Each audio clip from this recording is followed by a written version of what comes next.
اما بعد فاعوذ باللہ من الشیطان الرجیم بسم اللہ الرحمن الرحیم وما قدر اللہ حق قدرہ اذ قالوا ما انزل اللہ علی بشر من شیء قل من انزل الكتاب الذي جاء به موسى نورا وهدى للناس تجعلونه قراطيس تبدونها وتخفون كثيرا وعلمتم ما لم تعلموا انتم ولا آباؤكم قل الله ثم ذرهم في خوضهم يلعبون وهذا كتاب انزل الله مبارك مصدق الذي بين يديه ولتنذر القرى ومن حولها والذين يؤمنون بالآخرة يؤمنون به وهم على صلاتهم يحافظون صدق الله العظيم رب اشرح لي صدري ويسر لي امري واحلل عقدة من لساني يفقهوا قولي۔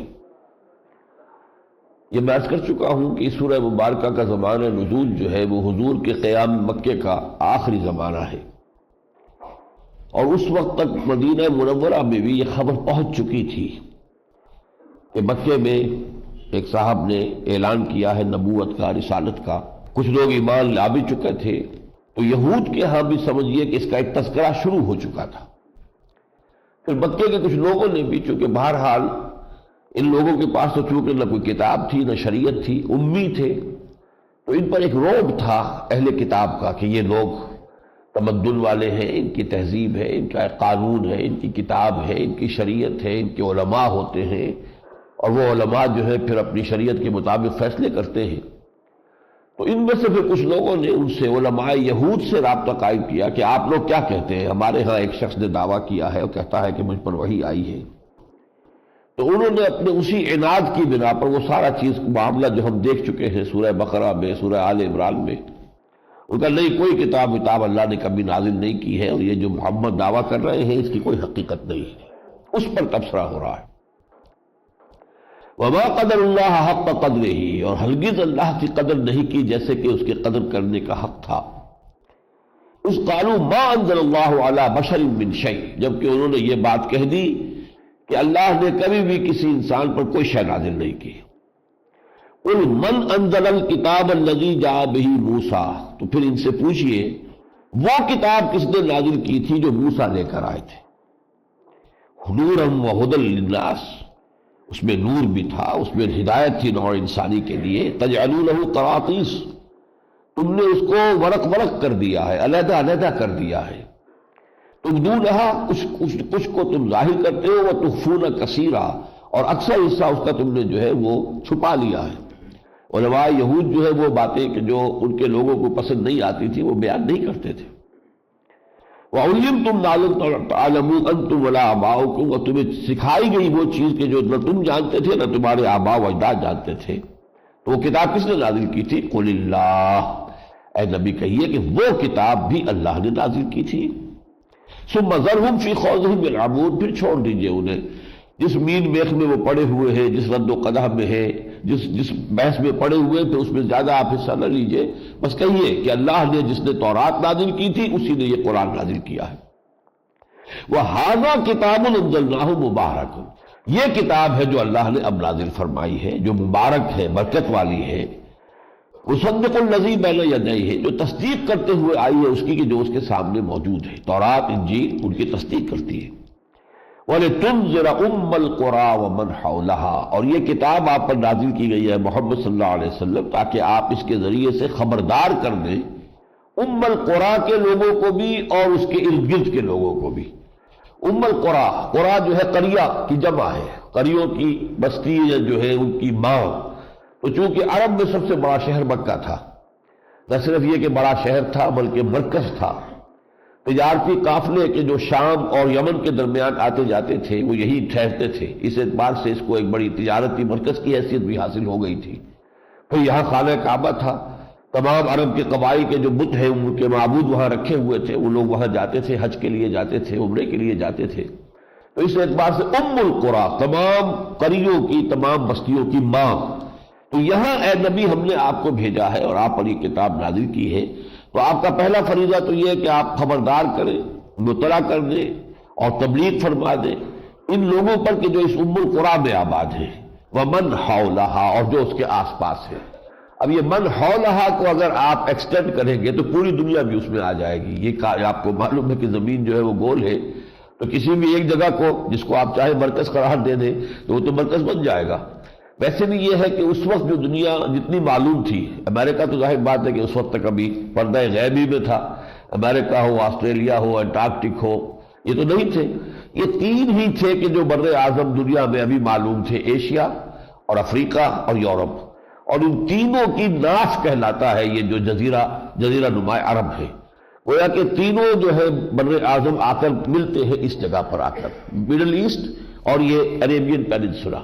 تو اللہ تعالیٰ نے عین اس متمدن دنیا اس وقت کی جو تھی، اس کے مرکزی شہر میں محمد الرسول اللہ صلی اللہ علیہ وسلم کو مبعوث فرمایا، تاکہ یہاں سے پھر دعوت اور تبلیغ کا جو سلسلہ چلے تو پوری دنیا کو کور کر لیا جائے۔ لِتُنذِرَ أُمَّ الْقُرَىٰ وَمَنْ حَوْلَهَا وَالَّذِينَ يُؤْمِنُونَ بِالْآخِرَةِ يُؤْمِنُونَ بِهِ، جو لوگ بھی آخرت پر یقین رکھتے ہیں وہ یقیناً اس پر ایمان لے آئیں گے۔ اس لیے کہ آخرت پر یقین ہے تو گویا کہ اللہ کی باس پرس کا احساس ہے۔ باس پرس کا احساس ہوگا تو آدمی حق کو تسلیم کرے گا۔ اگر نڈر ہو گیا ہے، کوئی پکڑ نہیں، کوئی محاسبہ نہیں، کوئی جزا و سزا نہیں، پھر جو چاہے آدمی کرے، جھوٹ بولے، جس طریقے سے چاہے رد کر دے حق کو۔ لیکن یہ کہ والذین یؤمنون بالآخرۃ یؤمنون بہ وہم علی صلاتہم یحافظون، وہ لوگ کہ جو آخرت پر یقین رکھتے ہیں وہ یقیناً اس پر بھی ایمان لائیں گے، اور وہی لوگ ہوں گے کہ جو اپنی نمازوں کی محافظت کرنے والے ہیں۔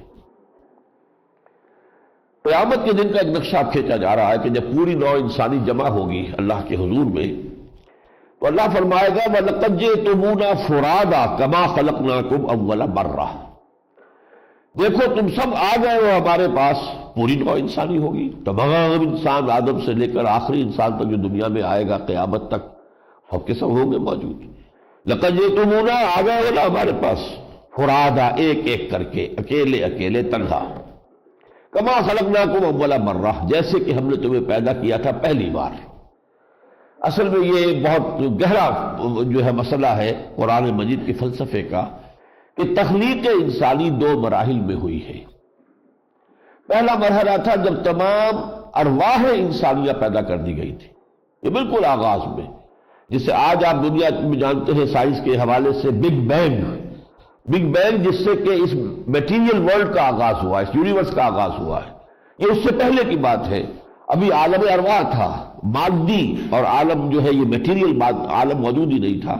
تمام ارواح انسانیہ پیدا کر دی گئی، اس کا ذکر سورہ اعراف میں آئے گا، اور اسی وقت ہم سے عہد لیا گیا تھا الست بربکم قالوا بلی۔ اب ظاہر بات ہے تمام جو انسانوں کی ارواح تھی تو ان کے درمیان کوئی رشتہ داری نہیں تھی کہ یہ باپ ہے اور یہ بیٹا ہے اور یہ بھائی ہے، وہ رشتے تو دنیا میں جب آئیں گے تو اس عالم خلق میں آ کر رشتے قائم ہوں گے، تو وہاں تو سب کے سب ایک وقت تھے، اور یہاں آئیں گے۔ آج کوئی 2000 سال پہلے ہو کر گزر گیا، کوئی آدمی آج ہے، کوئی 100 برس کے بعد آئیں گے، تو زمان و مکان کا یہ سارا فرق اور یہ رشتہ و پیوند جو ہے یہ تو اس عالم خلق میں آ کر ہوا ہے۔ اس عالم امر میں، عالم ارواح میں نہ یہ رشتہ و پیوند تھا اور نہ ہی وہ زمانی کوئی موت تھا، تو اس کا اشارہ کیا کما خلقناکم اول مرہ، جیسے کہ ہم نے پہلی مرتبہ تمہیں پیدا کیا تھا جب ارواح کی شکل میں تم تھے۔ حدیث میں آتا ہے الارواح جنود مجندہ، لشکروں کی شکل میں یہ ارواح تھی، آج اسی طرح تم ہمارے پاس آ گئے ہو۔ وَتَرَكْتُم مَّا خَوَّلْنَاكُمْ وَرَاءَ ظُهُورِكُمْ، اور چھوڑ آئے ہو جو چیزیں کہ ہم نے جن میں تمہیں لپیٹ دیا تھا، اب وہ پیچھے چھوڑ آئے۔ دنیا میں جب تم گئے تو کوئی مال و اسباب ملا، کچھ والدین سے جو ہے وراثت مل گئی، کچھ تم نے اور کما لیا، کوئی جائیداد بنا لی، تو تم یہاں تو طرح طرح کے خول میں تھے، لیکن جب قیامت میں آؤ گے تو یہ ساری چیزیں یہاں چھوڑ کر جانا ہے، تنے تنہا جانا ہے، ان میں سے کوئی چیز ساتھ جانے والی نہیں ہے۔ ترکتم ما خولناکم وراء ظہورکم ما نرى معکم شفعاءکم الذین زعمتم انہم فیکم شرکاء، اور ہمیں کہیں وہ شریک نظر نہیں آ رہے جنہیں تم نے شریک بنایا تھا، تمہارا خیال تھا کہ وہ یہاں آ کے شفاعت کریں گے تمہاری، وہ کہاں ہے؟ لقد تقطع بینکم، اب وہ تمہارے سارے جو ذہنی اور عقیدے کے رشتے تم نے قائم کر رکھے تھے، فلاں بزرگ ہے وہ بچا لیں گے اور فلاں جو ہے دیوی ہے وہ چھڑا لے گی، اب وہ سارے کے سارے رشتے تمہارے کٹ گئے۔ وَضَلَّ عَنْكُمْ مَا كُنْتُمْ تَزْعُمُونَ، اور جو بھی تم نے جھوٹے خیال بنا لیے تھے وہ سب کے سب ہوا ہو گئے، ان کا کوئی وجود نہیں ہے۔ وَجَعَلُوا لِلَّهِ شُرَكَاءَ الْجِنَّ، اور انہوں نے اللہ کے شریک ٹھہرا دیا جنات میں سے۔ وقد خلق وخلقہم، اللہ نے تو اس کو پیدا کیا، مخلوق ہے، جیسے تم مخلوق ہو ایسے جنات بھی مخلوق ہیں، لیکن چونکہ انسانوں پر ہمیشہ سے روب رہا ہے جنات کا، چنانچہ عربوں کا یہ رواج تھا کہ جب کبھی سفر پر ہوتے تھے تو رات کو بسیرا کرنا ہے کہیں کسی وادی میں کسی جگہ پر، تو وہ کہتے تھے کہ اس وادی کے جن کی پناہ میں ہم آتے ہیں، تو گویا کہ ان کو بھی انہوں نے ایک درجہ معبودوں کا دیا ہوا تھا۔ وَجَعَلُوا لِلَّهِ شُرَكَاءَ الْجِنَّ وَخَلَقَهُمْ، حالانکہ اللہ نے ان کو پیدا کیا، وَخَرَقُوا لَهُ بَنِينَ وَبَنَاتٍ بِغَيْرِ عِلْمٍ، اور اس کے لیے گھر ڈالے بیٹے اور بیٹیاں۔ حضرت مسیح کو بیٹا بنا دیا، حضرت عزیر کو بیٹا بنا دیا یہود نے، عیسائیوں نے جس طریقے سے ابنیت مسیح کا عقیدہ اختیار کیا ہے وہ تو کہتے ہیں کہ صلبی بیٹا ہے اللہ کا، اور پھر یہ کہ بیٹیاں کہتے تھے، یہ اہل عرب جو تھے مشرکین عرب یہ کہتے تھے فرشتے خدا کی بیٹیاں ہیں، تو یہ تم نے جو رشتہ داریاں اللہ کے ساتھ جو ہے وہ تم نے گھڑ لی ہے۔ وَخَرَقُوا لَهُ بَنِينَ وَبَنَاتٍ بِغَيْرِ عِلْمٍ، بغیر کسی علم کے، بغیر کسی سند کے، بغیر کسی دلیل کے، سبحانہ وتعالی عما یصفون، وہ باغ ہے، بلند و بالا ہے، اعلیٰ و عرفہ ہے ان تمام چیزوں سے جو تم بیان کر رہے ہو۔ بدیع السماوات والارض، وہ آسمانوں اور زمین کا بنانے والا ہے عدم بحث سے۔ یہ بھی دو الفاظ علیحدہ سمجھ لیجئے، ایک خلق ہے، پیدا کرنا، خلق میں ہوتا ہے کسی شے سے کوئی شے بنانا۔ خلق الانسان من صلصال کالفخار، انسان کو بنایا اس گارے سے جو سوکھ کر کھڑکنے لگا تھا، تو گارا تھا جس سے انسان بنا ہے۔ والجان خلقناہ من قبل من نار السموم، اور جنات کو پیدا کیا تھا پہلے آگ سے، تو آگ تھی جس سے جنات پیدا کیے۔ خلق ہے کسی شے سے دوسری شے کا بنانا، ابداع ہے جس کو انگریزی میں کہتے ہیں کریشن ایکس نیہیلو، عدم محض سے بنانا، کوئی شے نہیں اور اس سے بنا دینا، وہ ہے بدیع۔ ابداع سے بدیع بنے گا، بدیع السماوات والارض، وہ تو اس کائنات کو عدم محض سے وجود میں لایا ہے۔ اَنَّىٰ يَكُونُ لَهُ وَلَدٌ، اس کا بیٹا کہاں سے ہو جائے گا، وَلَمْ تَكُن لَهُ صَاحِبَةٌ، جبکہ اس کی کوئی بیوی نہیں۔ وَخَلَقَ كُلَّ شَيْءٍ، اور اس نے ہر شے پیدا کی ہے، وَهُوَ بِكُلِّ شَيْءٍ عَلِيمٌ، اور وہ ہر چیز کا علم رکھتا ہے۔ ذَلِكُمُ اللَّهُ رَبُّكُمْ، دیکھو وہ ہے اللہ تمہارا رب، یعنی یہ جو رب کی صفات ہے ان کو ذہن میں رکھو، نہ وہ کسی سے پیدا ہوا، نہ اس سے کوئی اولاد پیدا ہوئی۔ قُلْ هُوَ اللَّهُ أَحَدٌ اللَّهُ الصَّمَدُ لم یلد ولم یولد ولم یکن لہ کفوا احد۔ ذالکم اللہ ربکم، وہ ہے اللہ تمہارا رب، لا الہ الا ہو، اس کے سوا کوئی معبود نہیں، خالق کل شیء، وہ ہر شے کا بنانے والا ہے، پیدا کرنے والا ہے، فاعبدوہ، بس اسی کی بندگی کرو، اسی کی پرستش کرو، وہو علی کل شیء وکیل، اور وہ ہر چیز کا کارساز ہے، ذمہ دار ہے۔ لا تدرکہ الابصار وہو یدرک الابصار، نگاہیں اس کا ادراک نہیں کر سکتی، وہ نگاہوں کا ادراک کر لیتا ہے، یعنی تم اللہ کو نہیں دیکھ سکتے لیکن اللہ تمہیں دیکھ رہا ہے۔ لہذا وہ جو میں نے بیان کیا تھا سورہ مائدہ کے دوران کہ دین کا یا روحانیت کا سب سے اونچا مقام ہے احسان، پہلی سیڑھی اسلام، دوسرا ایمان، تیسرا احسان۔ احسان کیا ہے؟ ان تعبد اللہ کانک تراہ فإن لم تکن تراہ فإنہ یراک، اس کیفیت کے ساتھ سرشار ہو کر اللہ کی بندگی کرنا یا اللہ کے لیے بھاگ دوڑ اور محنت کرنا جیسا کہ تم اسے اپنی آنکھوں سے دیکھ رہے ہو، اور اگر تم اسے نہیں دیکھ رہے ہو تو یہ خیال یقیناً رہنا چاہیے کہ وہ تمہیں دیکھ رہا ہے۔ تو یہی کیفیت یہاں ہے، لا تدرکہ الابصار، اسے نگاہیں نہیں پا سکتی، تم اس کا احاطہ نہیں کر سکتے، اپنی نگاہوں سے اسے نہیں دیکھ سکتے، وہو یدرک الابصار، وہ تمہاری نگاہوں کو پا لیتا ہے، وہو اللطیف الخبیر، اور وہ بہت ہی لطیف ہے، باخبر ہے۔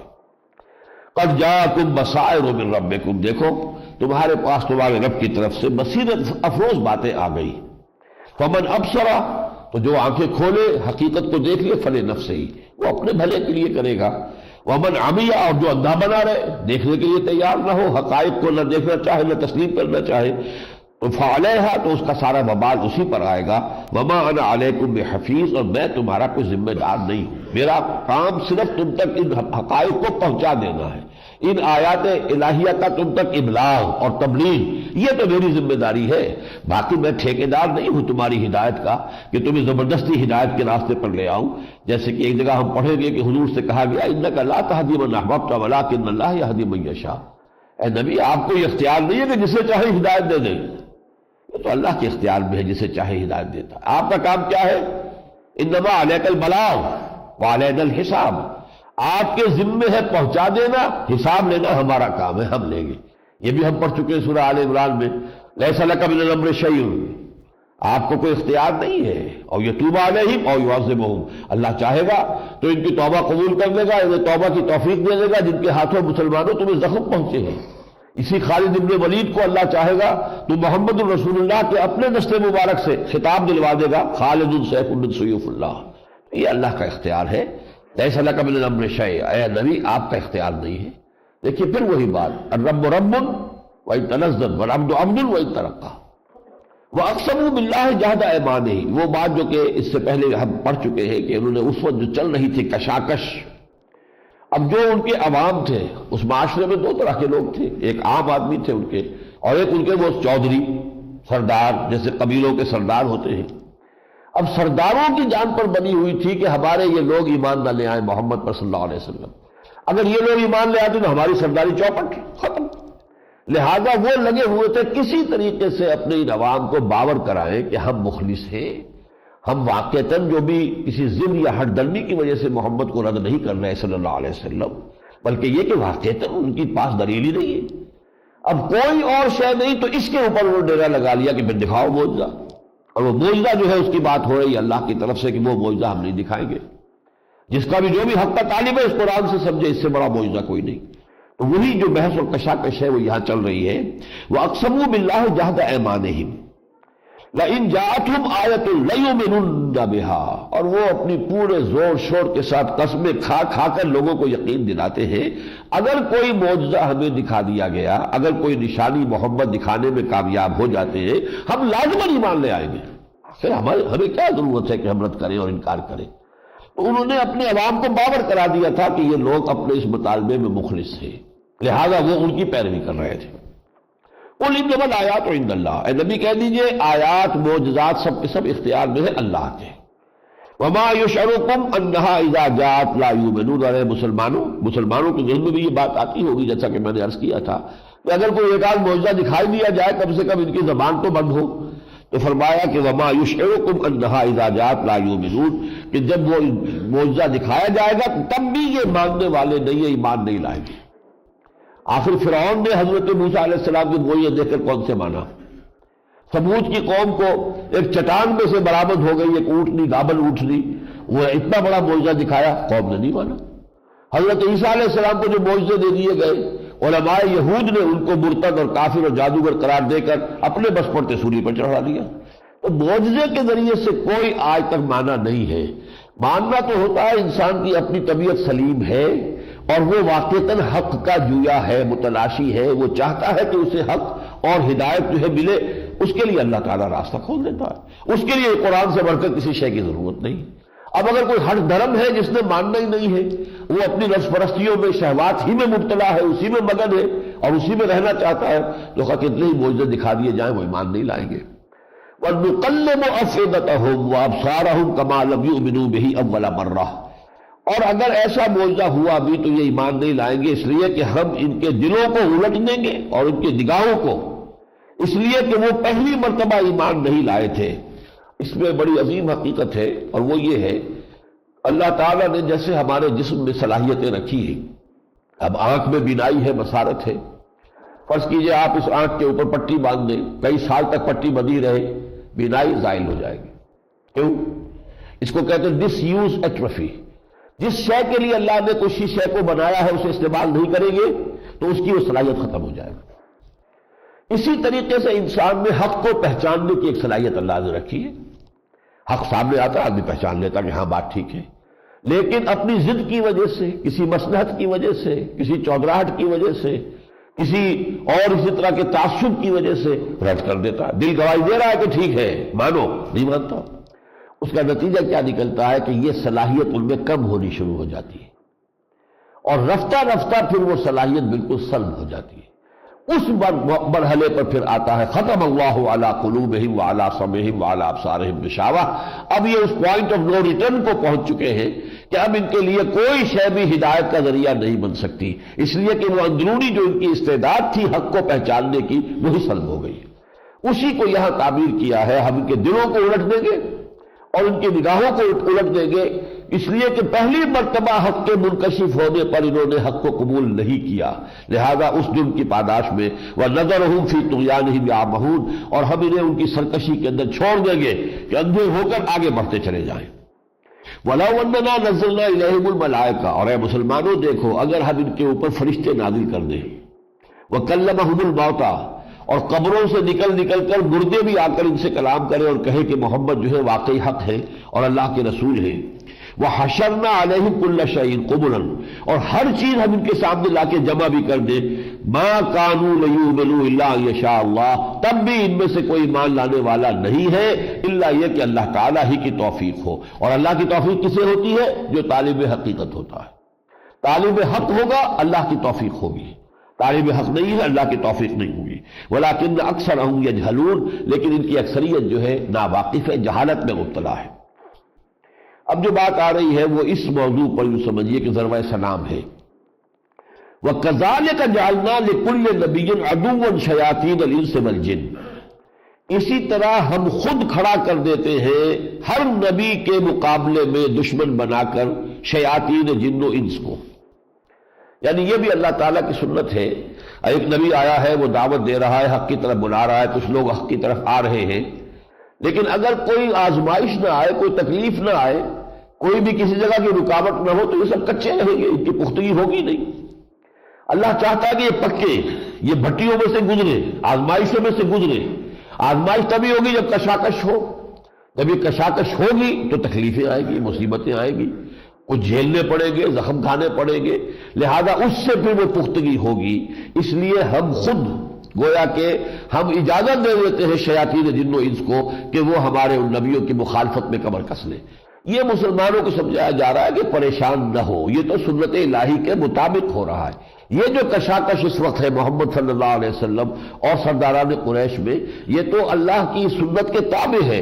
وَكَذَلِكَ جَعَلْنَا لِكُلِّ نَبِيٍّ عَدُوًّا شَيَاطِينَ الْإِنسِ وَالْجِنِّ يُوحِي بَعْضُهُمْ إِلَىٰ بَعْضٍ زُخْرُفَ الْقَوْلِ غُرُورًا، وہ ایک دوسرے کو بڑی ملمہ والی باتیں جو ہے وہی کرتے رہتے ہیں۔ کسی کو کوئی اگر حق کی طرف ذرا مائل ہوتا ہے پھر کسی طریقے سے اسے ورغلا کر پھر واپس لے آتے ہیں۔ وَلَوْ شَاءَ رَبُّكَ مَا فَعَلُوهُ، اللہ چاہتا تو وہ ایسا نہ کر سکتے۔ یہ اللہ تعالیٰ کی اپنی حکمت کے اندر ہے کہ ایسا ہو تاکہ کشاکش ہو، آزمائش ہو، اور اس میں پھر اہل ایمان جو ہے ان کی پختگی ہو، ذہنی پختگی اور ان کے کردار کی پختگی۔ فَذَرْهُمْ وَمَا يَفْتَرُونَ، اور آپ چھوڑیے ان کو، جو کچھ افترا بازی یہ کر رہے ہیں آپ زیادہ ان کی طرف توجہ نہ کریں۔ وَلِتَصْغَىٰ إِلَيْهِ أَفْئِدَةُ الَّذِينَ لَا يُؤْمِنُونَ بِالْآخِرَةِ وَلِيَرْضَوْهُ وَلِيَقْتَرِفُوا مَا هُمْ مُقْتَرِفُونَ، اور یہ ہم اس لیے کرتے ہیں تاکہ جن لوگوں کے اندر ایمان نہیں ہے آخرت کا اور وہ اللہ کے جناب میں واپسی کا کوئی خیال نہیں رکھتے، ملاقات کی کوئی امید نہیں رکھتے، وہ ان کی طرف مائل ہو جائیں۔ جیسے الیکٹرولسس جب ہوتا ہے تو وہ جو بھی آئنز کچھ ادھر چلے گئے، کچھ پازیٹیو میں چلے گئے، کچھ نیگیٹو میں چلے گئے، تو یہ الیکٹرولسس ہو رہا ہے معاشرے کا کہ جو حق کے طالب ہیں وہ ادھر محمد الرسول اللہ کی طرف جو ہے جمع ہوتے چلے جائیں گے، اور جن کے دلوں میں کجی ہے، زیغ ہے، ٹیڑھ ہے، جو خود ہدایت کے طالب نہیں ہے، وہ اس دوسرے الیکٹروڈ کی طرف چلے جائیں گے۔ تو یہ تو پروسیس وہ ہے کہ جو عین حکمت خداوندی کے تحت ہو رہا ہے۔ وَلِتَصْغَىٰ إِلَيْهِ أَفْئِدَةُ الَّذِينَ لَا يُؤْمِنُونَ بِالْآخِرَةِ وَلِيَرْضَوْهُ وَلِيَقْتَرِفُوا مَا هُمْ مُقْتَرِفُونَ، اور پھر جو گندگیاں، جو بھی برائیاں انہوں نے کمانی ہے وہ بھرپور طریقے پر کما لیں۔ وَكَذَلِكَ جَعَلْنَا فِي كُلِّ قَرْيَةٍ أَكَابِرَ مُجْرِمِيهَا، اسی طرح ہم نے ہر بستی میں، ہر آبادی میں اس کے جو بڑے بڑے لوگ سردار ہوتے ہیں، چودھری ہوتے ہیں، ان کو بڑے مجرم بنا کر کھڑا کر دیا۔ مَا يَمْكُرُونَ إِلَّا بِأَنفُسِهِمْ، لیکن یہ کہ جو بھی وہ چالیں چل رہے ہیں اس دعوت کو روکنے کے لیے، جس طرح کی سازشیں کر رہے ہیں، جس طرح کی پروپیگنڈے کر رہے ہیں، عوام پر اثر انداز ہونے کے لیے جو باتیں انہوں نے گھڑ لی ہیں، لیکن نتیجے کے اعتبار سے یہ سارا ان کے اپنے خلاف جا رہا ہے۔ چند دن کی بات ہے، آنکھ بند ہوگی ادھر، جب آنکھ کھلی گل کی تو موسم تھا خزاں کا، معلوم ہوگا آخرت میں جا کر کہ یہ ہم کیا کرتے رہے اور کس طرح ہم نے اپنی عاقبت برباد کی ہے۔ مَا يَمْكُرُونَ إِلَّا بِأَنفُسِهِمْ وَمَا يَشْعُرُونَ، اس کو انہیں اس کا شعور نہیں ہے۔ وہ خوش ہو رہے ہوں گے، دیکھو اپنے مکے کے تمام لوگوں کو کیسے روک لیا، وہ محمد کی بات نہیں سن رہے۔ اس لیے یہ واقعہ امام راضی نے کسی جگہ لکھا ہے، مجھے اس وقت حوالہ یاد نہیں ہے، کہ حضور کے ایک پھوپھی زاد بھائی تھے، وہ اگرچہ ایمان نہیں لائے تھے حضور پر لیکن محبت کرتے تھے، جیسے ابو طالب ایمان تو نہیں لائے لیکن محبت تھی اور آپ کا ساتھ دیتے تھے، تو وہ بھی حضور کے ساتھ رہتے تھے اکثر، ایک سپورٹ، اخلاقی مورل سپورٹ کے طور پر۔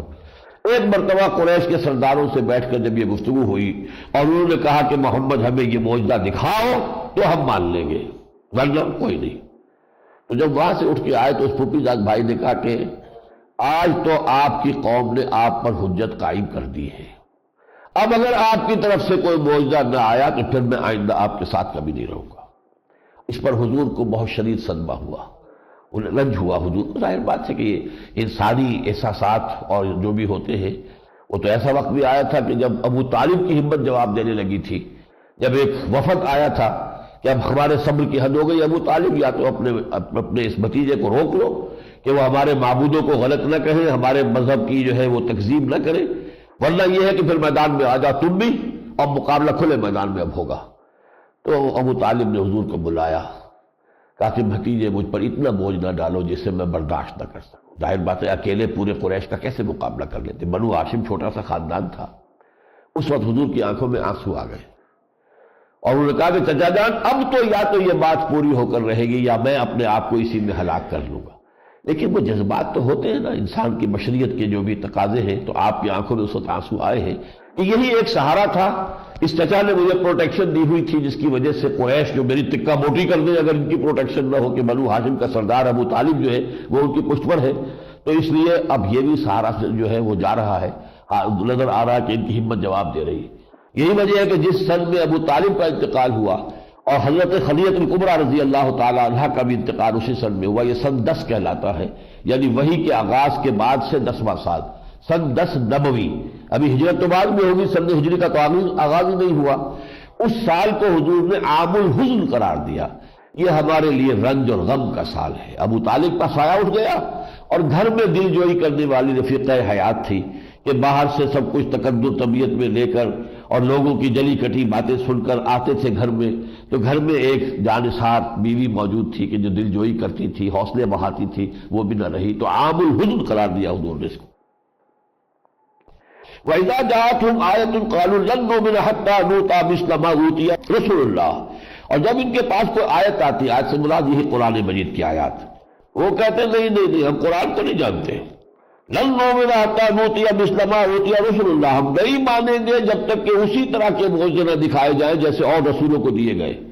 اللہ اعلم حیث یجعل رسالتہ سیصیب الذین اجرموا صغار عند اللہ وعذاب شدید بما کانوا یمکرون۔ اب یہ اللہ کا معاملہ ہے، اس کا پریروگیٹو ہے، وہ جانتا ہے کہ اپنی رسالت کے معاملے میں کو کس طریقے سے رکھے، اور عنقریب یہ لوگ جو مجرم ہیں، جو انکار کر رہے ہیں، ان کو انتہائی ذلت و رسوائی کا سامنا ہوگا اور عذاب ان پر آ کر رہے گا۔ چند سال کی بات ہے، غزوہ بدر کے اندر پھر 70 جو ہے ان کے بڑے بڑے چوٹی کے سردار سب کے سب ایسے کھیت رہے تھے جیسے کھجور کے تلے پڑے ہوئے ہو، کانہ اعجاز و نخل خاویہ، ابو جہل جیسے اور عقبہ ابن ابی معیط جیسے سب کے سب ختم ہوئے۔ امیہ ابن خلف بھی جو حضرت بلال کا آقا تھا اور مارا کرتا تھا انہیں حضرت بلال خود انہوں نے جو ہے وہ واصل جہنم کیا ہے، تو وہ کچھ دنوں کے بعد ہی وہ معاملہ ہو گیا۔ فَمَن يُرِدِ اللَّهُ أَن يَهْدِيَهُ، تو اللہ تعالیٰ جس کے بارے میں یہ ارادہ فرما لیتا ہے کہ اسے ہدایت دے، یشرح صدرہ للاسلام، اس کے سینے کو اسلام کے لیے کھول دیتا ہے، یعنی ہر شے اسلام کی اسے معلوم ہوتا ہے کہ واقعی یہ بات تو بہت صحیح ہے، میری فطرت کے مطابق ہے، میری عقل کے مطابق ہے، وہ انشراح داخلی جو ہے باطنی، وہ اسلام کی ہر شے جو ہے اسے وہ معلوم ہوتی ہے، معقول ہے، عمدہ ہے۔ یشرح صدرہ للاسلام ومن یرد ان یضلہ یجعل صدرہ ضیقا حرجا کانما یصعد فی السماء، اور جس کی گمراہی پر اللہ تعالیٰ کی مہر تصدیق ثبت ہو چکی ہو اس کے سینے کو تنگ کر دیتا ہے اللہ، پھر وہ اگر چلنا چاہتا بھی ہے تو ایسے چلتا ہے کہ جیسے کسی کو بہت اونچی اونچائی پر چڑھنا پڑ رہا ہو اور زور لگا لگا کر وہ چل رہا ہو اور سانس پھولا ہوا اس کا۔ کذالک یجعل اللہ الرجس علی الذین لا یؤمنون، اسی طرح اللہ تعالیٰ گندگی اور نجاست ڈال دیتا ہے اور عذاب دیتا ہے ان لوگوں کو جو ایمان نہیں لاتے۔ وَهَذَا صِرَاطُ رَبِّكَ مُسْتَقِیمًا، یہ ہے تیرے رب کا راستہ جو بالکل سیدھا ہے۔ قَدْ فَصَّلْنَا الْآيَاتِ لِقَوْمٍ يَذَّكَّرُونَ، ہم نے اپنی آیات کی تفصیل بیان کر دی ہے، وضاحت کر دی ہے ان لوگوں کے لیے کہ جو نصیحت اخذ کرنا چاہیں۔ لہم دار السلام عند ربہم، ان کے لیے ان کے رب کے پاس سلامتی والا گھر ہے، جنت ہے، وَهُوَ وَلِيُّهُمْ بِمَا كَانُوا يَعْمَلُونَ، اور جو وہ عمل کر رہے ہیں، جو محنتیں کر رہے ہیں، جو قربانیاں دے رہے ہیں، اس کی وجہ سے اللہ ان کا ولی ہے، ان کا پشت پناہ ہے، ان کا مددگار ہے۔ فرمایا یا معاشر الجن والانس الم یاتکم رسل منکم یقصون علیکم آیاتی، قیامت کے دن جب کھڑے ہوں گے، جنات بھی ہوں گے، انسان بھی ہوں گے، اللہ فرمائے گا اے جنوں اور انسانوں کی جماعت، الم یاتکم رسل منکم، کیا تمہارے پاس نہیں آ گئے تھے رسول جو تم ہی میں سے تھے؟ یقصون علیکم آیاتی، وہ تمہیں میری آیات پڑھ کر سناتے تھے، وَيُنذِرُونَكُمْ لِقَاءَ يَوْمِكُمْ هَذَا، اور تمہیں خبردار کرتے تھے آج کے دن کی ملاقات، آج جو ہماری ملاقات ہو رہی ہے اور تم ہمارے حضور میں پہنچ گئے ہو اور کھڑے ہو سامنے، اس دن کی خبر دی تھی انہوں نے تمہیں؟ قالوا شہدنا، وہ کہیں گے ہم گواہ ہیں، انہوں نے دی تھی۔ شہدنا علی انفسنا، ہم خود اپنی جانوں کے خلاف گواہی دے رہے ہیں کہ اللہ بات ہماری ماری گئی تھی، نیتیں ہماری بگڑ گئی تھی، وغرتہم الحیات الدنیا، اور انہیں دھوکے میں مبتلا کر دیا دنیا کی زندگی نے، وشہدوا علی انفسہم انہم کانوا کافرین، اور اس وقت وہ خود گواہی دیں گے اپنے خلاف کہ اے اللہ واقعی ہم کافر تھے، ہم ناشکرے تھے، ہم نے انبیاء اور رسولوں کی دعوت پر توجہ نہیں دی، ہم نے ان کی طرف جو ہے کوئی التفات نہیں کیا۔ ذالک ان لم یکن ربک مہلک القری بظلم واہلھا غافلون، اور یہ اس لیے ہے کہ آپ کے رب کی یہ شان نہیں ہے کہ وہ کسی بستی کے لوگوں کو ہلاک کر دے جبکہ وہ غافل ہو۔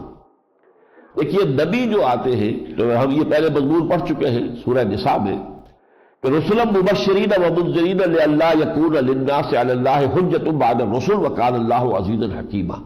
اللہ تعالیٰ نے اپنے اخروی محاسبے کی بنیاد یہ رکھی ہے کہ انسانوں کے پاس رسول بھیج کر، کتابیں بھیج کر پہلے ہدایت ہے ان تک پہنچا دی جائے، اتمام حجت کر دیا جائے، پھر محاسبہ ہوگا۔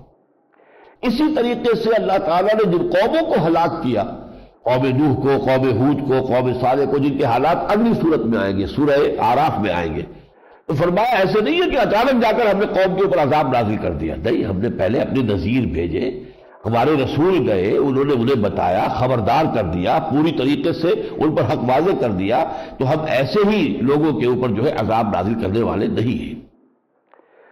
آگے چل کے فرمایا قل یا قوم اعملوا علی مکانتکم، یہ ایک بڑا چیلنج کا انداز ہے جو حضور سے کروایا جا رہا ہے۔ کہہ دو اے محمد صلی اللہ علیہ وسلم، اے میری قوم کے لوگوں، جو کچھ کر سکتے ہو کر گزرو، انی عامل، میں بھی اپنی سے محنت کر رہا ہوں۔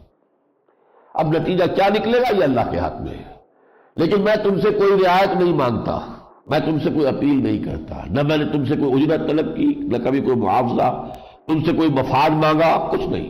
اسی طرح میں یہ نہیں کہتا کہ میرے ساتھ نرمی کرو اور رعایت، جو کر سکتے ہو کر لو، اعملوا علی مکانتکم، جو تمہارے بس میں آ سکتا ہے میری مخالفت میں اور میری اس دعوت کو روکنے میں، جو ایڑی چوٹی کا زور لگا سکتے ہو لگا لو، انی عامل، میں اپنا سا زور لگا رہا ہوں، جو میری ذمہ داری ہے وہ میں ادا کر رہا ہوں۔ فسوف تعلمون، ان قریب تمہیں معلوم ہو جائے گا، من تکون لہ عاقبۃ الدار، کس کو ملنے والا ہے وہ پچھلا گھر، آخرت کا گھر جو ہے وہ اللہ تعالیٰ کی رحمت اور مغفرت، یہ کس کو ملنے والی ہے؟ انہ لا یفلح الظالمون، ایک بات اچھی طرح سمجھ لو، ظالم کبھی فلاح نہیں پائیں گے۔ اس کے بعد مسلسل 2-3 رکوعوں میں جو وہاں کے معاشرے میں بعض بڑے یعنی مشرکانہ اوہام پیدا ہو گئے تھے، وہ کچھ جانوروں کو اپنے بتوں کے نام پر چھوڑ دیتے تھے، جیسے جن لوگوں نے بھی ہندو معاشرے کو دیکھا، ایک نسل تو یہاں پہ پیدا ہو چکی ہے جن کو معلوم ہی نہیں، بہرحال جن کو بھی یہ تجربہ انہیں معلوم ہے کہ وہ سانڈ چھوڑ دیا، کوئی گائے چھوڑ دی، اب وہ جو ہے کسی بت کے نام پر، دیوی کے نام پر اسے کوئی ٹچ نہیں کر سکتا، وہ جہاں چاہے منہ مارے، کھائے پیے، اسی طرح ان کے ہاں تھا۔ اور یہ کہ پھر اس جانور کا گوشت نہیں کھا سکتے، اس کی پیٹھ پر سواری نہیں کر سکتے، اور پھر اسی طریقے سے کچھ اور قسم کے جانور تھے کہ ان کا گوشت جو ہے وہ ہم تو کھا سکتے ہیں، ہماری عورتیں نہیں کھا سکتی۔ اس قسم کا انہوں نے ایک بڑا توبار بنایا ہوا تھا، ایک مشرکانہ شریعت سمجھ لیجئے کہ وہ انہوں نے تصنیف کی ہوئی تھی۔ ان چیزوں کی پھر نفی جو ہے بہت تفصیل سے آئی ہے، انہی کا حوالہ سورہ بقرہ میں بھی آیا کہ یہ جو تمہارے اوہام وغیرہ ہیں ان کو اب ختم کرو، اللہ تعالیٰ نے جس چیز کو حرام کیا ہے واضح کر دیا، یہ چیز حرام ہے، اس کے علاوہ جو ہے جو بھی اللہ نے تمہارے لیے رزق پیدا کیا ہے، کلوا مما رزقناکم حلالا طیبا، جو حلال اور طیب اور پاکیزہ رزق ہم نے دیا ہے اسے کھاؤ۔ اس کے بعد جو ہے یہ اب جو آیات آ رہی ہیں کہ یہ تو تم نے چیزیں ٹھہرا لی ہے، یہ حرام وہ حرام یہ حرام، یہ ایک نئی شریعت تم نے تصنیف کر لی ہے۔ قل تعالوا اتل ما حرم ربکم علیکم، آؤ ذرا، یہ ساری باتیں تو غلط تھی جن کی میں نے نفی کر دی، میں اس کی تفصیل میں نہیں جا رہا، ترجمے میں چھوڑ رہا ہوں اس حصے کو، لیکن آخری بات اب جو کہی جا رہی ہے سورہ مبارکہ میں، قل تعالوا اتل ما حرم ربکم علیکم، آؤ میں تمہیں بتاتا ہوں کہ تمہارے رب نے تم پر کیا چیزیں حرام ٹھہرائی ہیں۔ اس میں حقیقت میں یوں سمجھیے کہ جو دین کی جو اساسی تعلیمات ہیں ان کا خلاصہ آ رہا ہے۔ یہاں یہ ایک رکوع میں آ رہا ہے، یہی چیز پھر آگے چل کر آئے گی سورہ بنی اسرائیل میں 2 رکوع، تیسرا رکوع اور چوتھا رکوع، اور یہ در حقیقت تورات کی تعلیمات کا خلاصہ ہے، اس لیے کہ تورات جو ہے، تورات میں اور قرآن میں 2000 برس کا فصل ہے۔ 1400 قبل مسیح میں تورات دی گئی حضرت موسیٰ علیہ السلام کو، 610 میں قرآن مجید کا نزول شروع ہوا ہے محمد رسول اللہ صلی اللہ علیہ وسلم، پورے 2000 برس کا فصل ہے۔ تو اس 2000 برس کے دوران نوع انسانی نے ارتقا کیا ہے، ذہنی ارتقا ہوا، تمدنی ارتقا ہوا، اب بڑے بڑے شہر وجود میں آ گئے، بڑے امپائرز وجود میں آ گئے۔ 2000 سال پہلے کیا تھا؟ معمولی سی قبائلی زندگی تھی، اور نہ بھی وہ علم کا معاملہ تھا، تو اس میں جو ہے صرف بنیادی اصول دیے گئے تھے انہیں، 10 کمانڈمنٹس جو مشہور ہیں، یہ کرو یہ کرو یہ نہ کرو یہ نہ کرو، یہ جو اصول دے دیے گئے تھے 10 کمانڈمنٹس، یہ گویا کہ خلاصہ تھا اس دین کا، یا یوں کہیے کہ یہ وہ نیوکلیس تھا کہ جس پر پھر آگے یہ ساری جو ہے شریعت جو تمام انبیاء کے ذریعے سے پھر آئی، اس کا تانا بانا بڑھتا گیا، اور پھر وہ شریعت جو ہے مکمل ہو گئی محمد رسول اللہ صلی اللہ علیہ وسلم پر۔ وہ آیت ہم پڑھ چکے سورہ مائدہ کی، الیوم اکملت لکم دینکم واتممت علیکم نعمتی ورضیت لکم الاسلام دینا۔ تو وہاں سے شریعت کا آغاز ہو کر 2000 برس میں آ کر شریعت کی تکمیل ہوئی، لیکن جو شریعت کا آغاز ہوا ہے وہ کیا تھا؟ وہ ہے در حقیقت یہ جو یہاں چند آیات میں جس کا حوالہ آ گیا ہے، اور تھوڑی سی تفصیل کے ساتھ یہ سورہ بنی اسرائیل کے 2 رکوع میں آئے گا، جس کے بارے میں حضرت عبداللہ ابن عباس رضی اللہ تعالیٰ عنہ کا قول یہ ہے کہ یہ در حقیقت تورات کی تعلیم کا خلاصہ ہے، the Quranic version of the 10 commandments of تورات، تورات کے احکام 10 کا جو قرآن مجید میں بیان ہے وہ ہے۔ قل تعالوا اتل ما حرم ربکم علیکم، آؤ میں تمہیں بتاتا ہوں تمہارے رب نے تم پر کیا حرام کیا ہے۔ اللہ تشرکوا بہ شیئا، پہلی شے جو اس نے حرام کی ہے وہ یہ ہے کہ اس کے ساتھ کسی چیز کو شریک مت ٹھہراؤ۔ توحید خالص کسی درجے میں، کسی اعتبار سے، اس کی صفات میں، اس کی ذات میں، اس کے حقوق میں، اس کے اختیارات میں، کسی مخلوق کو، کیا وہ شے ہو یا کوئی وہ انسان ہو، کسی درجے میں شریک نہیں کرنا، پہلی بات۔ وبالوالدین احسانا، والدین کے ساتھ حسن سلوک، ان کی خدمت، ان کا ادب، یہ بھی انسانی معاشرے کی یہ گویا کہ ایک اہم بنیاد ہے جو مغرب میں بالکل منہدم ہو چکی ہے، بالکل منہدم ہو چکی ہے۔ والدین بوجھ معلوم ہوتے ہیں، بوڑھے والدین کو علیحدہ لے جا کر اولڈ ہاؤسز کے اندر ڈال دیا، کھانے پینے کو تو سب کچھ انہیں ملتا ہے وہاں پر، لیکن یہ ہے کہ وہ اپنی اولاد کی شکل نہیں دیکھ سکتے، ترستے ہیں، وہ بات نہیں۔ اللہ کا شکر ہے کہ آج بھی ہمارا مشرقی معاشرہ جو ہے وہ اس درجے نہیں بگڑا ہے، اگرچہ وہ فورسز پورا زور لگا رہی ہیں، یہ ساری NGOs جو یہاں پر کام کر رہی ہیں، نان گورنمنٹ آرگنائزیشنز، ان سب کا جو مین ہے وہ یہ ہے کہ خاندانی نظام کو، جیسے کہ وہ یورپ میں برباد ہو چکا ہے، یہاں پر بھی اسے بالکل مسمار کر کے رکھ دیا جائے۔ ایک کانفرنس کی تھی کائرو میں اور ایک کانفرنس کی ہے بیجنگ میں، اب دیکھیے کس طریقے سے ایشیا کو گویا کہ حصار میں لیا ہے، محاصرے میں لیا ہے، ایک بڑی کانفرنس وہاں ایک یہاں، کس لیے؟ یہ ہے فیمنزم، ویمن لب، عورتوں کی آزادی، اور وہ عورتوں کی آزادی اگر ہوگی خاندان کا ادارہ برباد ہو جائے۔ وبالوالدین احسانا نمبر 2 ہو گیا، ولا تقتلوا اولادکم من املاق، اپنی اولاد کو تنگ دستی کے خیال سے قتل نہ کرو۔ نحن نرزقکم وإیاہم، تمہیں بھی ہم ہی رزق دیتے ہیں، انہیں بھی دیں گے، ہمارے رزق کے خزانے ختم نہیں ہونے والے۔ یہ ضرور ہے کہ ہم حساب سے اس میں سے نازل کرتے، ایشو کرتے ہیں تو حساب کتاب سے کرتے ہیں، لیکن یہ ہے کہ ہمارے وہ خزانے جو ہیں وہ اتھاہ ہیں، وہ انلمیٹڈ ہے۔ آپ کو معلوم ہے اب وہ سورسز فوڈ کی سامنے آ رہی ہے جو کچھ عرصے پہلے انسان کو معلوم ہی نہیں تھی۔ ریسنٹ پاس میں یہ سی فوڈ، سمندر سے کتنا کچھ جو ہے فوڈ نکل رہا ہے، اور وہ ہمارا جو زمین خشکی پر جو فوڈ ہے اس سے کتنا بہتر ہے۔ یہ گوشت جو بھی ہم کھاتے ہیں یہ جو حیوانات اور چوپایوں کا، اس سے کہیں زیادہ بہتر گوشت جو ہے وہ سمندر میں اللہ نے پیدا کیا ہے، اور وہ سی فوڈ کے سورس سے چلے آ رہے ہیں۔ تو یہ کہ تنگ دستی کے خیال سے اولاد کو قتل کر دیا جائے، اگرچہ اس میں ظاہر بات ہے کہ یہ جو ہے برتھ کنٹرول کا معاملہ وہ اس میں ضمن آئے گا، اس لیے کہ اگر تو ہے اس میں ابارشن، وہ تو قتل کے درجے میں ہے، ابارشن ہے تو وہ قتل ہے، لا تقتلوا اولادکم۔ لیکن یہ کہ اگر کوئی ویسے ایسے حفاظتی تدبیر ہو کہ حمل ہونے نہ پائے تو اس پر قتل کا الزام تو نہیں ہوگا، لیکن روح تو وہی ہے، سوچ تو وہی ہے کہ اور اتنی آبادی ہو جائے گی تو کہاں سے کھائے گی؟ گویا کہ اللہ تعالیٰ کی رزاقیت پر ووٹ آف نو کانفیڈنس ہے، اللہ تو پھر رازق نہ ہوا، اور وہ اپنی مخلوق کے لیے رزق جو ہے باقی فائد پیدا نہیں اس نے کیا ہے، یہ عدم اعتماد ہے اللہ پر۔ تو تیسری بات فرمائی وَلَا تَقْتُلُوا أَوْلَادَكُم مِّنْ إِمْلَاقٍ نَحْنُ نَرْزُقُكُمْ وَإِيَّاهُمْ۔ چوتھی بات وَلَا تَقْرَبُوا الْفَوَاحِشَ مَا ظَهَرَ مِنْهَا وَمَا بَطَنَ، بے حیائی کے کاموں کے قریب مت پھٹکو، چاہے وہ علی الاعلان ہو اور چاہے خفیہ ہو۔ شرم اور حیا اور عصمت اور عفت یہ اقدار ہیں جن کو کہ قائم رکھنا چاہیے، اور اسی پر در حقیقت کسی معاشرے کے صحت مند ہونے کا دار و مدار ہے۔ پانچواں وَلَا تَقْتُلُوا النَّفْسَ الَّتِي حَرَّمَ اللَّهُ إِلَّا بِالْحَقِّ، کسی جان کو قتل نہ کرو جس کو اللہ نے محترم ٹھہرایا ہے۔ ہم پڑھا ہے سورہ مائدہ میں کہ اگر ایک جان بھی جو ہے کسی نے تلف کی ہے فَكَأَنَّمَا قَتَلَ النَّاسَ جَمِيعًا، تو وہ ایسے ہے گویا کہ اس نے پوری نوع انسانی کو قتل کر دیا۔ تو کوئی بھی ناحق جو ہے قتل کرنے کا حق تمہیں نہیں ہے۔ فرمایا وَلَا تَقْتُلُوا النَّفْسَ الَّتِي حَرَّمَ اللَّهُ إِلَّا بِالْحَقِّ، ہاں حق کے ساتھ، کسی نے کسی کو قتل کر دیا قصاص میں اسے قتل کر دیا جائے گا، یہ دوسری بات ہے۔ اگر اسی طریقے سے شادی شدہ ہے اس نے زنا کیا رجم کر دیا جائے گا، چاہے مرد ہو چاہے عورت ہو، یہ دوسری بات ہے۔ یہ ہے حق، شریعت کے تحت کسی کی جان لینا یہ اور ہے، لیکن یہ کہ بغیر کسی ایسے سبب کے کسی انسان کو قتل کر دینا یہ تو ایسے ہے کہ انما قتل الناس جميعا۔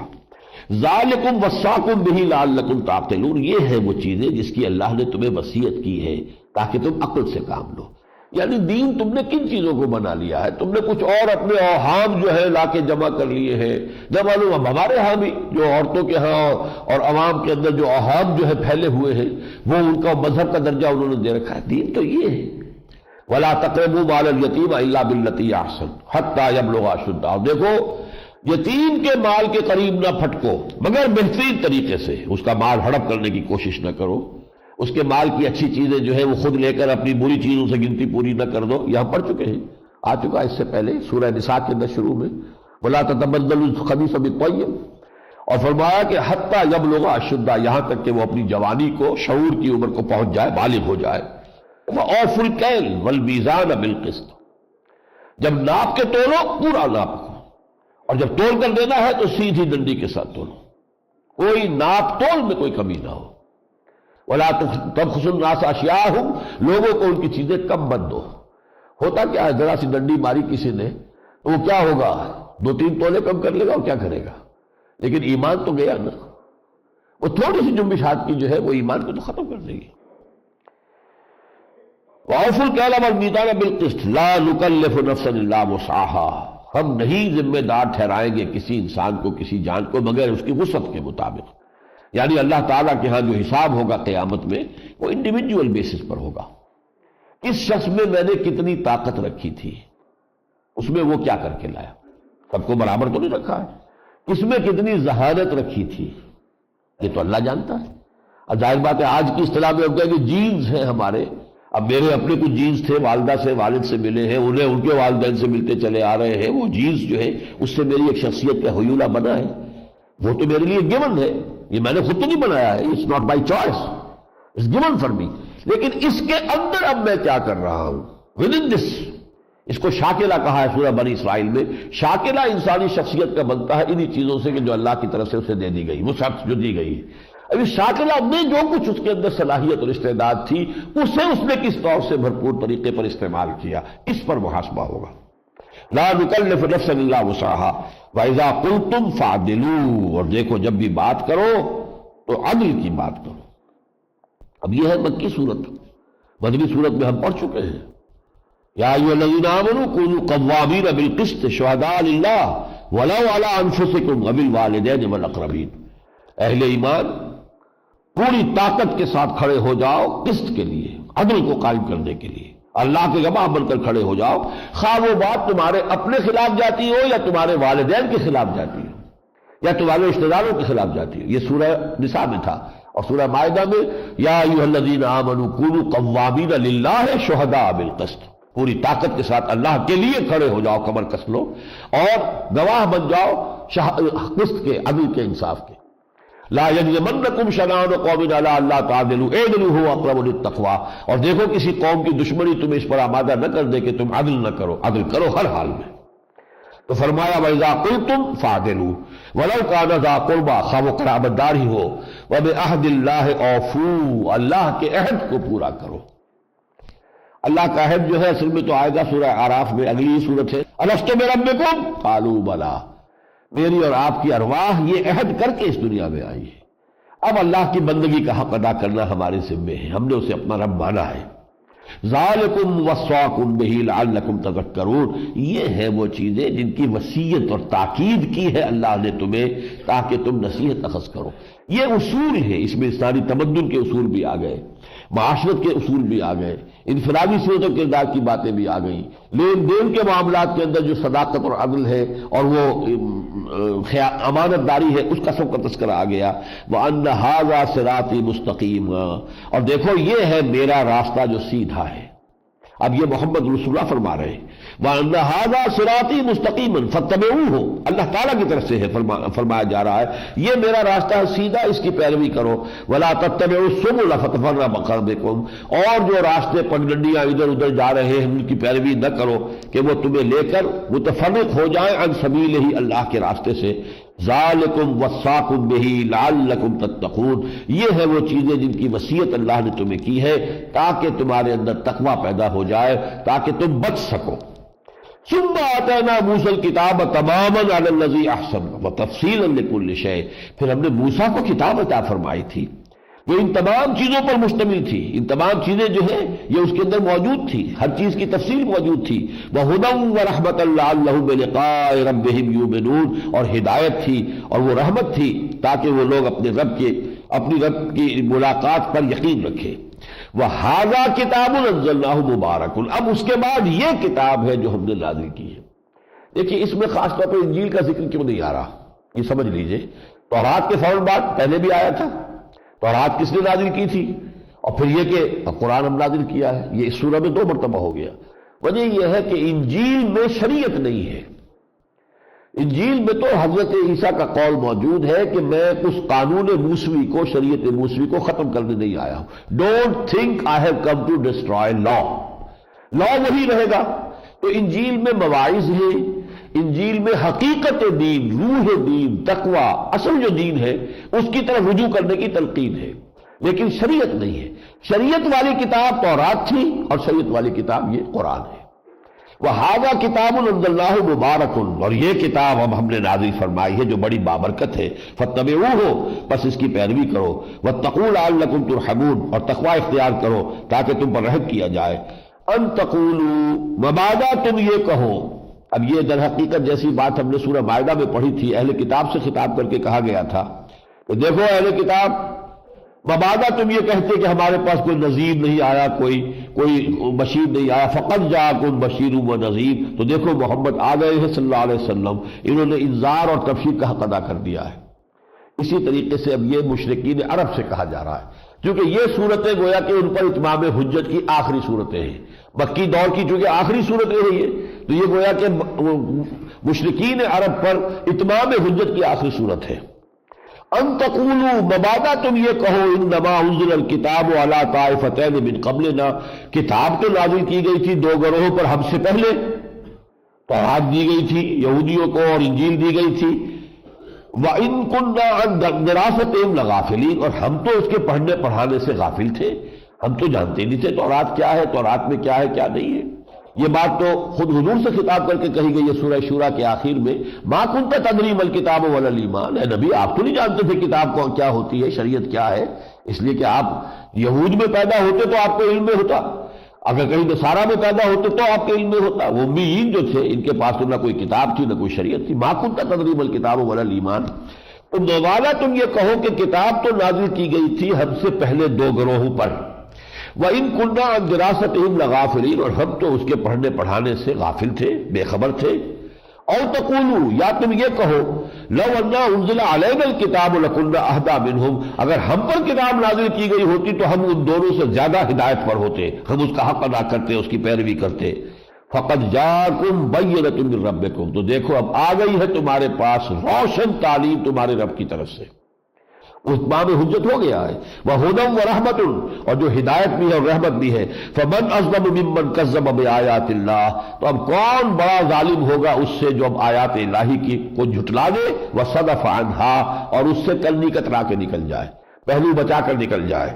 فَنَجْزِي الَّذِينَ يَصْدِفُونَ عَنْ آيَاتِنَا سُوءَ الْعَذَابِ بِمَا كَانُوا يَصْدِفُونَ، اور ان قریب ان لوگوں کو جو ہماری آیات سے کلنی کتراتے ہیں، ہم ان کو بدترین عذاب سے دوچار کریں گے ان کے اس طرز عمل کی پاداش میں۔ ذرا آگے چل کر اب بہت ہی جامع اور بہت فضیلت والی آیات ہیں۔ قل اننی ہدانی ربی الی صراط مستقیم، اے نبی کہہ دیجئے مجھے تو میرے رب نے ہدایت دے دی ہے سیدھی راہ کی طرف۔ دیناً قیما، دین ہے قائم رہنے والا۔ دیکھیے دین ہمیشہ سے ایک ہے، دین ابراہیم کا بھی وہی تھا، نوح کا بھی وہی تھا، موسیٰ کا بھی، عیسیٰ کا بھی، اور محمد کا بھی صلی اللہ علیہ وسلم، دین ایک ہے۔ شرع لکم من الدین ما وصی بہ نوحا والذی اوحینا الیک وما وصینا بہ ابراہیم وموسیٰ وعیسیٰ ان اقیموا الدین، دین ایک ہے، شریعتیں مختلف ہوئی ہیں۔ حضرت جیسے کل ہم نے آیت پڑھی تھی لِكُلٍّ جَعَلْنَا مِنْكُمْ شِرْعَةً وَمِنْهَاجًا، ہم نے ہر ایک کے لیے علیحدہ شریعت مقرر کی اور منہاج طریقہ کار بھی۔ طریقہ کار موسیٰ کا کچھ مختلف تھا حضور صلی اللہ علیہ وسلم کے طریقہ کار سے، ہمارے لیے حجت حضور کا طریقہ کار ہے، ہم حضور کی امت میں ہیں۔ لَقَدْ كَانَ لَكُمْ فِي رَسُولِ اللَّهِ أُسْوَةٌ حَسَنَةٌ، ہمارے لیے جو آئیڈیل ہے اور جو اسوہ ہے اور مثال ہے جس کی کہ ہمیں پیروی کرنی ہے وہ حضور کی مثال ہے، حضور کا منہاج ہے۔ تو یہاں فرمایا دیناً قیما، یہ دین ہے قائم رہنے والا، ملت ابراہیم حنیفہ، اور یہ ابراہیم کی ملت ہے جو یکسو تھے۔ وما کان من المشرکین، اور وہ ہرگز مشرکوں میں سے نہیں تھے۔ علیہ الصلاۃ والسلام قل ان صلاتی ونسکی ومحیای ومماتی للہ رب العالمین، کہہ دیجئے، اور اللہ تعالیٰ مجھے اور آپ کو بھی توفیق دے کہ ہم یہ کہہ سکیں، لیکن یہ کہہ سکنا ہے اس کے بعد کہ آدمی فیصلہ کر لے۔ ان صلاتی و نسکی، یقیناً میری نماز بھی، میری قربانی بھی، و محیایا، اور میری زندگی بھی، و مماتی، اور میری موت، للہ رب العالمین، اللہ کے لیے ہے جو تمام جہانوں کا پروردگار ہے۔ انسان اپنا سب کچھ جو ہے اس کے لیے وقف کرنے کے لیے تیار ہو، جینا ہے اللہ کے لیے، مرنا ہے اللہ کے لیے۔ یہی گویا کہ ہمارے لیے پوری زندگی کا اگر یہی محور اور مرکز بن جائے، قل ان صلاتی و نسکی و محیای و مماتی للہ رب العالمین لا شریک لہ، اس کا کوئی شریک نہیں ہے، وبذالک امرت، اور اسی کا مجھے حکم ہوا ہے، وانا اول المسلمین، کس سے کہا جا رہا ہے کہ محمد سے، کہ کہیے صلی اللہ علیہ وسلم سب سے پہلا فرما بردار میں ہوں۔ یہ نہیں ہے کہ میں لوگوں کو تو دعوت دے رہا ہوں کہ اللہ کی بندگی کرو اور اللہ کی اطاعت کرو اور اللہ کے سامنے سر تسلیم خم کرو، اور میں خود نہ کر رہا ہوں، نہیں۔ وَأَنَا أَوَّلُ الْمُسْلِمِينَ، سب سے پہلے اللہ کے سامنے سر جھکانے والا، سب سے پہلے اس کی فرما برداری کا اختیار کرنے والا خود میں ہوں۔ قُلْ غَيْرَ اللَّهِ أَبْغِي رَبًّا، ذرا ان سے یہ کہیے کہ کیا میں اللہ کے سوا کسی اور رب، کوئی اور رب تلاش کروں اپنے لیے؟ وَهُوَ رَبُّ كُلِّ شَيْءٍ، وہ تو ہر شے کا رب ہے، مالک ہے، آقا ہے۔ تم مانو نہ مانو، رب تو تمہارا بھی وہی ہے۔ اللہ ربنا و ربکم لنا اعمالنا و لکم اعمالکم لا حجت بیننا و بینکم، تو کیا میں اللہ کو چھوڑ کر کسی اور کو اپنا رب تلاش کروں، ڈھونڈوں کوئی اور رب؟ قل غیر اللہ ابغی ربا وہو رب کل شیء ولا تکسب کل نفس الا علیہا، اور دیکھو ہر جان جو کچھ کما رہی ہے وہ نہیں کما رہی مگر اپنے اوپر وبال لے گی۔ جو بدی کمائی ہے وبال کہاں جائے گا؟ اس کے اپنے اوپر جائے گا۔ لہا ما کسبت وعلیہا ما اکتسبت، یہ تو جو آخری آیت تھی سورہ بقرہ کی، لا یکلف اللہ نفسا الا وسعہا لہا ما کسبت وعلیہا ما اکتسبت، ہر جان جو کما رہی ہے، کوئی نیکی کمائی ہے تو اپنے بھلے کو اپنے کام آئے گی، اس کا فائدہ خود اس کو پہنچے گا، کوئی بدی کمائی ہے تو اس کا وبال بھی اسی پر آئے گا. لا تزر وازرۃ وزر اخری، کوئی نہیں ہوگی بوجھ اٹھانے والی کسی دوسرے کے بوجھ کو. ہر جان کو اپنا بوجھ اٹھانا پڑے گا، اپنی گٹھڑی جو بھی ہے وہ لے کر چلنا ہوگا. کوئی کسی اور کے لیے آ کر وہاں پر حمال کا کام کرنے والا نہیں ہوگا کہ آپ کا بوجھ میں اٹھا لیتا ہوں. ثم الی ربکم مرجعکم، پھر تمہارا لوٹ کر جانا ہے تمہارے رب کی طرف. فینبئکم بما کنتم فیہ تختلفون، اور پھر وہ تمہیں جتلا دے گا ان تمام چیزوں کے بارے میں جس میں تم اختلاف کرتے رہے تھے. حقیقت مبرہن ہو جائے گی، سارے پردے اٹھ جائیں گے. یہ سارا جھگڑا غیب کے پردے کی وجہ سے نا، غیب کا پردہ اٹھ جائے. اگر جو سامنے ہو اللہ بھی نظر آئے اور فرشتے بھی نظر آئے تو ابو جہل بھی انکار نہیں کرے گا. کون کرے گا انکار پھر؟ تو اس وقت تو ہر چیز جو ہے وہ طے ہو جائے گی. وَهُوَ الَّذِي جَعَلَكُمْ خَلَائِفَ الْأَرْضِ، وہ ہے جس نے تمہیں زمین میں خلافت عطا کی ہے، اختیار دیا ہے. یہ ہم پڑھ چکے سورہ بقرہ میں. خَلَقَ لَكُمْ مَا فِي الْأَرْضِ جَمِيعًا، تمہارے لیے پیدا کیا جو کچھ کی زمین میں ہے. اور اس کے بعد یہ کہ انی جاعل فی الارض خلیفہ، میں زمین میں خلیفہ بنانے والا ہوں. تو یہ تمام نوع انسانی اللہ تعالیٰ کے اصول جو بنائے گئے ہیں تو وہ خلفاء ہیں، خلائف ہیں.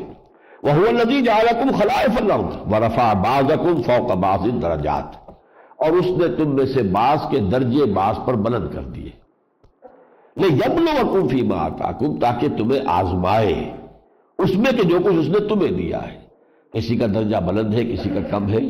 اب دیکھتے ہیں کم والا جو ہے وہ حسد کی آگ میں تو نہیں چل رہا، بلکہ جو کچھ اللہ نے اسے دیا ہے اس کا شکر ادا کرے اور اس سے اس کا فضل اور مانگے.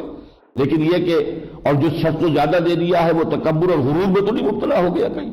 مال کی بنیاد پر، دولت کی بنیاد پر، علم کی بنیاد پر، ذہانت کی بنیاد پر کوئی تکبر پیدا ہو جائے اور کوئی عجب پیدا ہو جائے؟ نہیں، یہ سب چیزیں جو ہے ہم نے کچھ درجے ضرور درجہ بندی کی ہے. خدا پنج انگوش یکساں نہ کر، نہ ہر زن زنست و نہ ہر مرد مرد. تو لوگوں کے اندر صلاحیتیں مختلف ہیں، استعدادات مختلف ہیں، مزاج مختلف ہیں، اور اسی سے در حقیقت یہ سارا جو بھی ہے تمدن کے یہ سارا ہنگامہ ہے اور ساری رونقیں ہیں. وَهُوَ الَّذِي جَعَلَكُمْ خَلَائِفَ الْأَرْضِ وَرَفَعَ بَعْضَكُمْ فَوْقَ بَعْضٍ دَرَجَاتٍ لِيَبْلُوَكُمْ فِي مَا آتَاكُمْ إِنَّ رَبَّكَ سَرِيعُ الْعِقَابِ. آخری جملہ یہ ہے سورہ مبارکہ کا، یقیناً اے محمد صلی اللہ علیہ وسلم آپ کا رب بہت جلد ہے حساب لینے میں. اس کے کمپیوٹرز اتنے ہیں کہ اس کے اندر حساب لینے میں آپ کا جو ہے شیٹ نکال کر دکھانے میں کوئی لمحہ بھی نہیں لگے گا. یخرج لہ یوم القیامت کتابا یلقاہ منشورا اقرأ کتابک کفی بنفسک الیوم علیک حسیبا. بیلنس شیٹ نکال کر دکھا دیں گے، بٹن دبانے کی دیر ہوگی، یہ آپ کی بیلنس شیٹ تیار ہے، دیکھ لیجئے.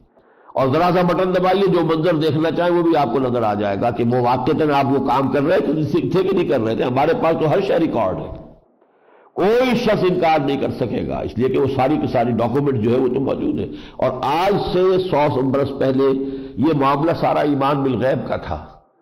آج یہ معاملہ ایمان بالغیب کا نہیں رہا. آج تو ہمیں معلوم ہے آوازیں جو ہے وہ ریکارڈ ہو رہی ہیں، اور جو تصویریں ہیں پوری زندگی کی ریل ایک بن رہی ہے. سمجھ میں آنے والی باتیں ہیں. جو یعنی بٹن کے سائز کے جو ہے وہ اگر لگے ہوئے ہیں کہیں پر وہ ٹیپ ریکارڈرز، پتہ ہی نہیں کہ جو بات میں کر رہا ہوں وہ ریکارڈ بھی ہو رہی ہے اور ہو رہی ہے. تو آج تو ہمارے لیے ان باتوں کو ماننا اور ان پر ایمان لانا نسبتاً بہت آسان ہے. تو ان ربک کا سریع العقاب، یقیناً آپ کا رب جو ہے وہ سزا دینے میں بھی بہت تیز ہے، جلدی ہے. وَإِنَّهُ لَغَفُورٌ رَحِيمٌ، اور وہ غفور اور رحیم بھی ہے. اب یہ تمہارا اپنا کام ہے کہ تم اللہ کی مغفرت اور رحمت کا حقدار اپنے آپ کو بناتے ہو یا اس کے سزا اور عقاب کا مستحق بناتے ہو. اللہ تعالی ہمیں اس کی رحمت اور اس کی مغفرت کا مستحق اور امیدوار بننے کی توفیق عطا فرمائے. بارک اللہ لی ولکم فی القرآن العظیم ونفعنی وإیاکم بالآیات والذکر الحکیم.